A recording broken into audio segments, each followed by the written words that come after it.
இன்றைக்கி வந்து என்னென்னா ராகு கேது பயிற்சி பலன்கள் போட்டிருக்காங்க. தலைப்பை மட்டும் நான் வாசித்து சொல்கிறேன், என்னென்ன ராசிக்கு என்னென்னு.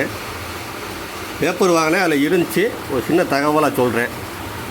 ரொம்ப உள்ளே போய் ஆழமாக இதை பார்க்க வேணாம். நம்ம பார்த்தோம்னா சமயத்தில் நம்மளே குழப்பி விட்டுருவேன். அதனால் என்ன செய்ய, தலைப்பை மட்டும் பார்ப்போம் என்னென்ன போட்டிருக்காங்கன்னு. இது பாருங்கள், மேஷம் ராகு வருடம் லாபஸ்தானம், நாளும் இனி உயரும் வருமானம். மேஷத்துக்கு சூப்பராக போட்டிருக்கேன். ஆமாம், முயற்சி பண்ணுங்கள். இது ராசி பலன் ஒரு பக்கம் இருந்தாலும் நீங்கள் முயற்சி பண்ணால் மட்டும்தான் எதுவுமே சாதிக்க முடியும். இதை வந்து நீங்கள் இப்போ இது எனர்ஜியாக எடுத்துக்கோங்க, பாசிட்டிவாக எடுத்துக்கிட்டு முயற்சி பண்ணுங்கள். கண்டிப்பாக நல்லதே நடக்கும். மேஷத்துக்கு நல்லா போட்டுங்க. அடுத்து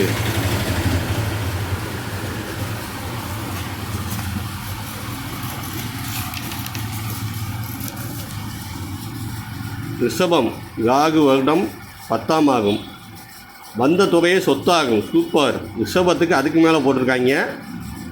ராசி பலங்கிறது ஒரு நம்பிக்கை தான். நல்ல விஷயத்தில் நம்பிக்கையை எடுத்துக்கிறங்க.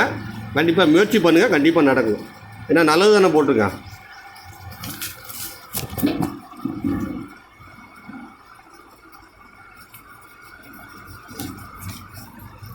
அடுத்து கடகம் அஷ்டமஸ்தானத்தில் ராகு, ஆரோக்கியத்தை கவனித்து பாருங்கள்.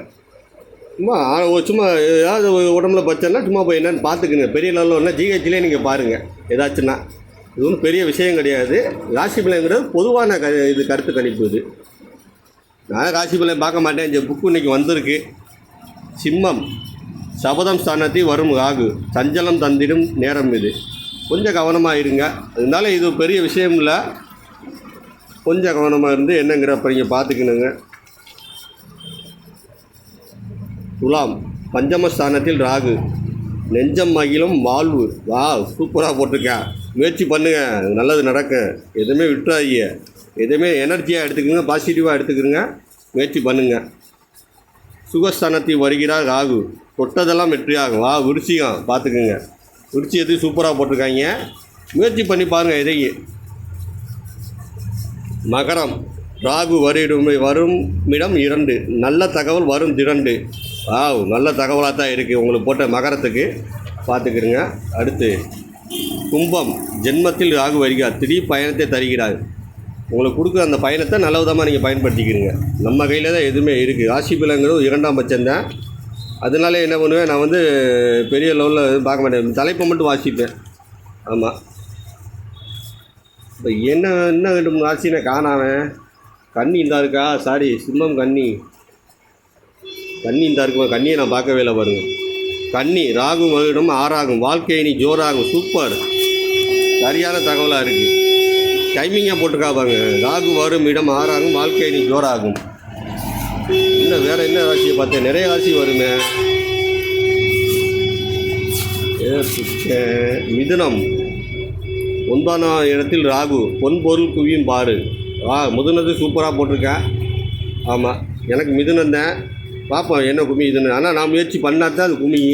நான் வீட்டில் உட்காந்ததுனால குமியாது. கடகம் சொல்லியாச்சு. அடுத்து சிம்மம் சொல்லியாச்சு,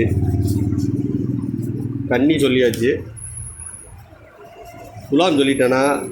துலாம் சொல்லிட்டேன். நல்ல விதமாக தான். ஒன்றுக்கு தான் சும்மா இதாக போட்டிருக்கேன்.